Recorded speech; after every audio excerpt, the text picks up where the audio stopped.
courtroom was silent enough to hear a pin drop, but the loudest sound in the room was the smug confidence radiating from Isabella. She sat in the front row, adjusting her Prada sunglasses, already picturing her life as the wife of the city's wealthiest tech mogul. She watched Richard humiliate his wife of 20 years, stripping her of every asset, every penny, and every shred of dignity. Richard thought he had won. Isabella knew she had won. But then, Judge Whitman adjusted his spectacles, looked over the paperwork, and asked a single quiet question that froze the blood in Richard's veins. "Mr. Sterling, you claim this conglomerate is yours.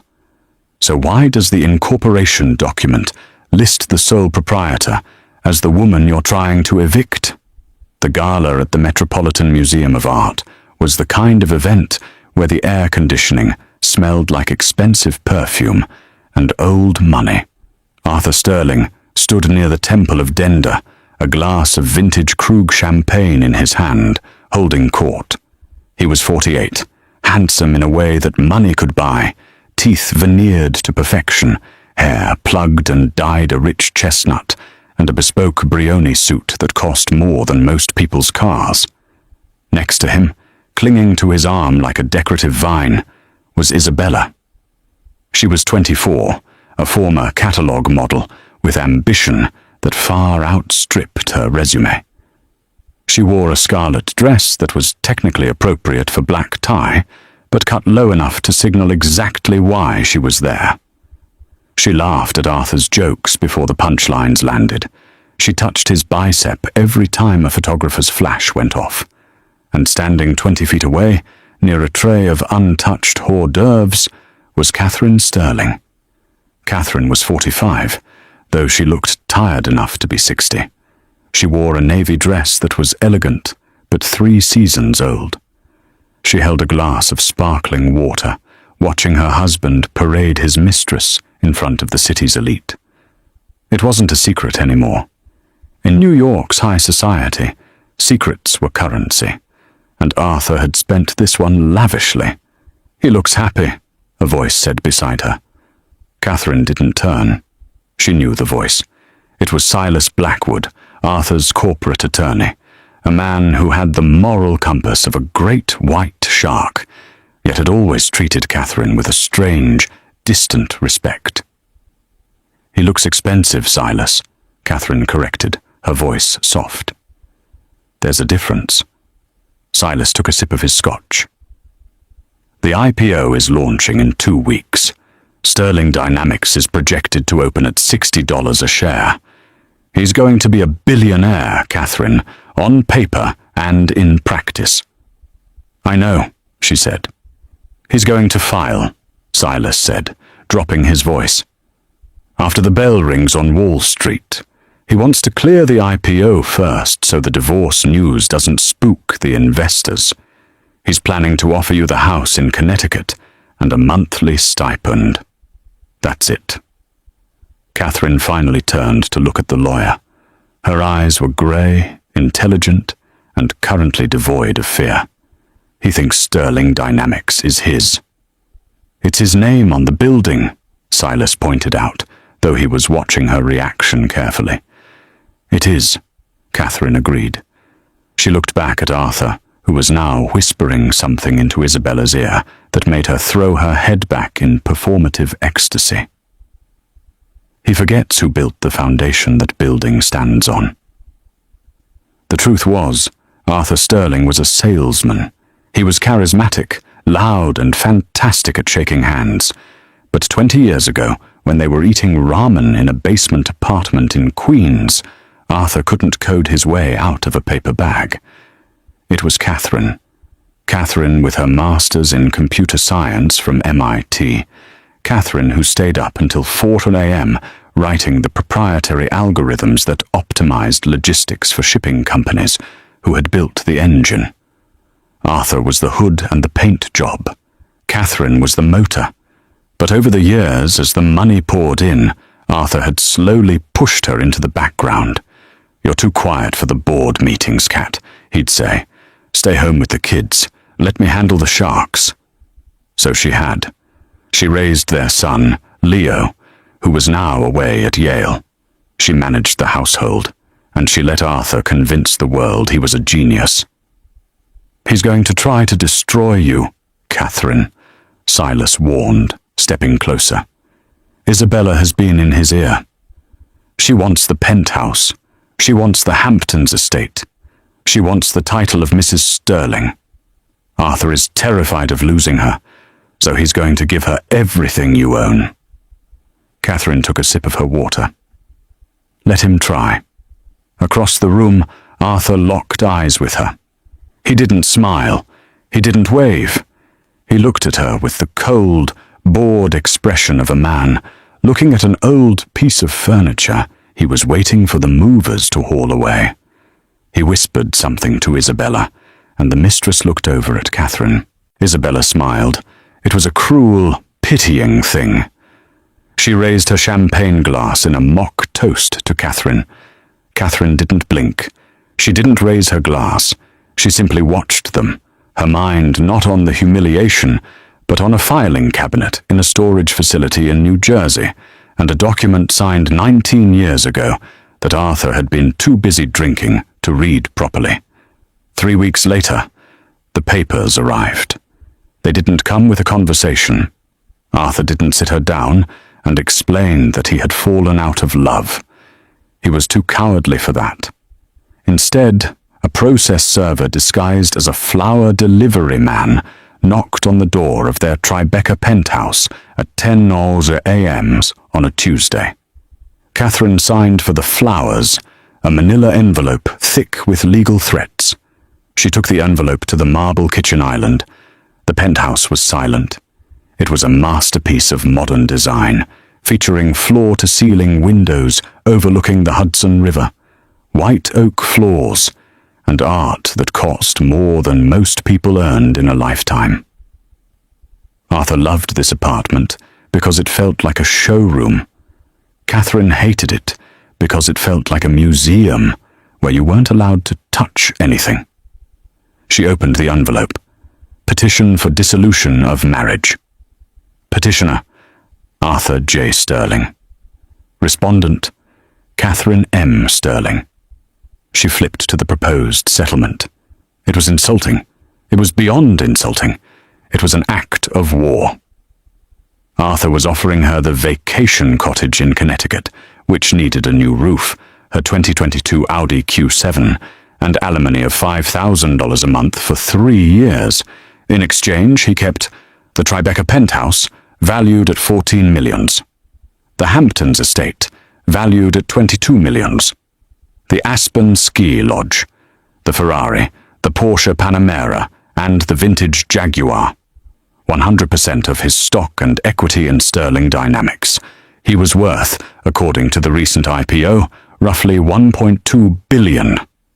And he was offering her less than a fraction of a percent. Her phone buzzed. It was a text from Arthur.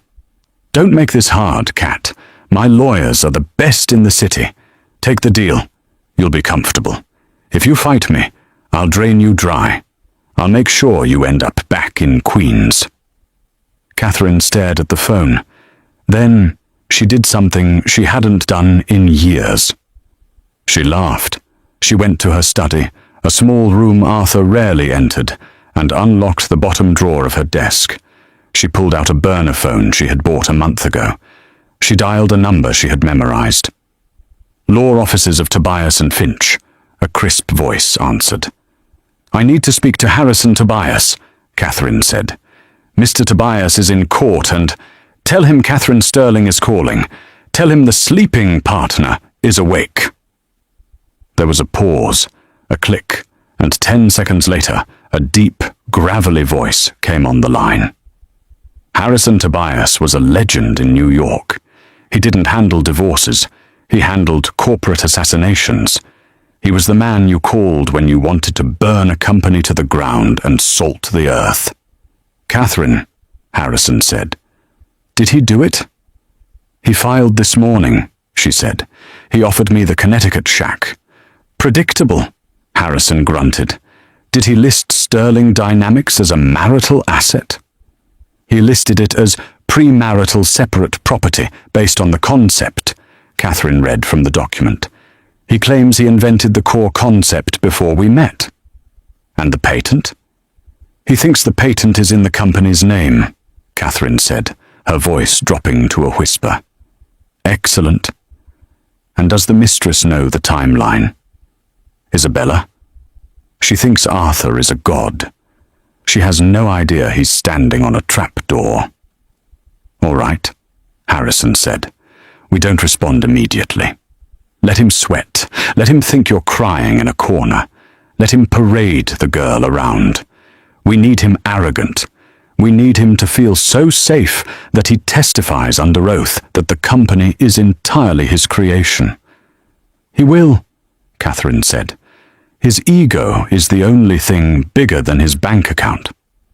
Then we wait for the deposition. I'll start drafting the subpoenas. Catherine. Yes? Don't let them see you bleed. Catherine looked out the window at the Hudson River, grey and churning. I'm not bleeding, Harrison. I'm sharpening the knife. That evening, Arthur came home to pack his final bags. He wasn't alone. Isabella was waiting in the car downstairs, but he was on the phone with her as he stormed through the bedroom. Yeah, babe, I'm grabbing the Patek Philippe watches now. No, she's not here. Probably out crying to her mother. He laughed. He threw his suits into a Louis Vuitton duffel bag. Catherine was sitting in the living room, reading a book, when he came out. He stopped, startled by her calmness. I'm leaving, he announced, puffing out his chest. I can see that, Catherine said, not looking up from her page. Did you read the papers? I skimmed them. Arthur sneered. You should sign them. Isabella and I are looking at new properties in Monaco. We need this done quickly. Don't be a burden, Cat. You were always a burden. A dead weight on my ambition. Catherine closed her book. It was The Art of War, though the dust jacket was from a romance novel. She stood up. She was shorter than him, but in that moment she seemed to loom.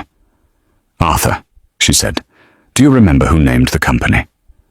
Arthur blinked, confused by the non sequitur. I did. Sterling Dynamics. It's my name. No, Catherine said softly. You wanted to call it Logitech Pro. I told you Sterling sounded like old money. I told you it sounded like something people could trust. So you named it. Big deal. I built it. He hoisted the bag over his shoulder. Goodbye, Catherine. The lawyers will be in touch. Try not to spend all the alimony on cat food. He walked out the door and slammed it. Catherine waited until the elevator dinged.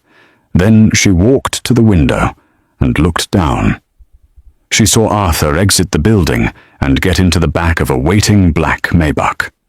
She saw the window roll down, and she saw Isabella lean over and kiss him, looking up at the penthouse window with a gloating smirk. Catherine placed her hand against the cool glass. Enjoy the ride, Isabella, she whispered. The crash is going to be spectacular. For the next 3 months, Arthur Sterling lived like a man who had already won the lottery, the Super Bowl, and the presidency all in one afternoon. With the divorce proceedings moving at the glacial pace of the New York legal system, Arthur felt no immediate pressure. In his mind, Catherine was already a ghost, a faint smudge on the ledger of his magnificent life that his lawyers would eventually erase with a check. The IPO of Sterling Dynamics was a roaring success. The bell rang on Wall Street, confetti rained down, and the stock opened at 64 $64 a share. By noon, Arthur was worth $1.4 billion on paper. He celebrated by purchasing a 180-foot super yacht. He named it the Bella, painting Isabella's name across the stern in gold leaf. It's beautiful, baby, Isabella cooed as they toured the master suite of the yacht, docked in Miami for the weekend. She was recording everything on her phone, broadcasting their lavish lifestyle to her growing army of social media followers. But are you sure we can spend this? The lawyers said something about freezing assets. Arthur laughed, popping the cork on a bottle of Dom Perignon. Silas handles the boring stuff. Besides, this is my money. Catherine never worked a day in the last 15 years. No judge in the world is going to give her half of a company she didn't build. We'll give her a few million to shut her up, and the rest is ours. Isabella smiled, that predatory glint returning to her eyes. Good, because I don't want her smelling like my money. Back in New York, the narrative was being carefully crafted. Arthur hired a PR firm to paint a very specific picture in the press. Articles began appearing in Business Insider and the New York Post. The Visionary Bachelor, how Arthur Sterling built an empire alone. The Dead Weight, why high-value men outgrow their starter wives. The articles were cruel. They painted Catherine as a frumpy, unsupportive housewife who sat on the couch eating bonbons while Arthur toiled away in the garage inventing the future. They claimed she had no technical literacy and was merely a domestic passenger on his journey to greatness. Catherine read every single article. She sat in the small, two-bedroom apartment she had rented in Brooklyn. She had refused to stay in the Connecticut cottage Arthur offered, and organized her files. The apartment was sparse: a table, a laptop, a printer, and boxes. Dozens of bankers' boxes, stacked floor to ceiling. Harrison Tobias sat across from her, his sleeves rolled up, a half-eaten bagel on a paper plate between them. "He's hanging himself in the press," Harrison noted, tapping a printed copy of the New York Post article, where Arthur claimed he wrote the source code for Sterling Dynamics on a napkin in a diner in 1999. "This interview, it's admissible. If we can prove he's lying about the origin of the code, this article proves he's a liar to the public, too." "He didn't write it on a napkin," Catherine said, her voice devoid of emotion. She pulled a binder from a stack labeled 1998, the beginning. "He was hung over. I wrote the code on our shared desktop computer while he was sleeping off a bender. I have the timestamps. I have the original hard drive." Harrison grinned. It was a terrifying expression. "And the incorporation documents?" "Arthur thinks he incorporated the company in Delaware in 2005, Catherine said. "Because that's when he started paying attention." "But the original LLC, the one that holds the intellectual property rights." "Show me again," Harrison said, savoring the moment. Catherine opened a plastic sleeve. Inside was a yellowed, fragile piece of paper from 20 years ago. It was a standard LLC formation document from the state of New York. Entity name, Sterling Logistics Solutions, precursor to Sterling Dynamics. Date, November 4th, 1998. Sole proprietor, managing member, Catherine M. Sterling. Arthur had never dissolved this entity. When he founded Sterling Dynamics later, he simply transferred the assets, illegally, technically, from the entity he thought was his, but was actually hers. He had assumed that because they were married, what was hers was his. He had assumed she was just handling the paperwork because he was too busy. He had built a skyscraper on land he didn't own. "We have to wait," Harrison reminded her. "If we show this now, he'll settle. He'll offer you $500 million to make it go away." Catherine looked up. "I don't want the money, Harrison." "I know," the lawyer said softly. "You want the truth." "I want him to say it," Catherine said. "I want him to stand in court in front of God and Isabella and the cameras and say that I am nothing. I want him to commit to the lie so deeply that when the floor drops out,